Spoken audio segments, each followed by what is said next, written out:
Написах песен за едно момче.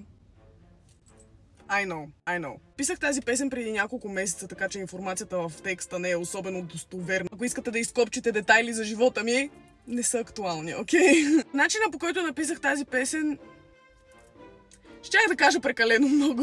Знаете ли какво ще ви кажа? Писах тази песен, лежейки будна до момчето, за който е тази песен.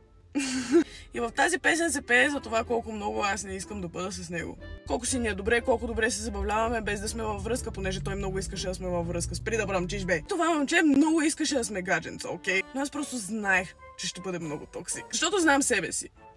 Аз съм kinda токсик, окей. Опитвах се да го предпазя от мен. В същия момент се опитвах да предпазя себе си от него, защото всички сме се доверявали на мъж, окей? И всички знаем как свършва това. Има някакъв минимален шанс момчето, за което се пее в песента, да бъде в музикалния клип, не знам. Има шанс да съм взела някой рандъм актьор и да се правя, защото вече не сме в добри отношения с това момче. Шансовете са много. Музикалното видео излиза днес в 6 часа и може да го гледате и да се опитате да познаете кой за бога е момчето в музикалното видео. Честно казано, вчера получих паниката. Понеже ме удари, че actually ще я чуят супер много. И бях като, о мага, аз казах прекалено много. Казах прекалено много на тези хора. Така че да, малко се притеснявам. Но пък музикалното видео стана много готино. И песничката е много яка. И примерно, ако искате, можете да се абонирате за канала ми и да цъкнете камбанката, ако имате желание.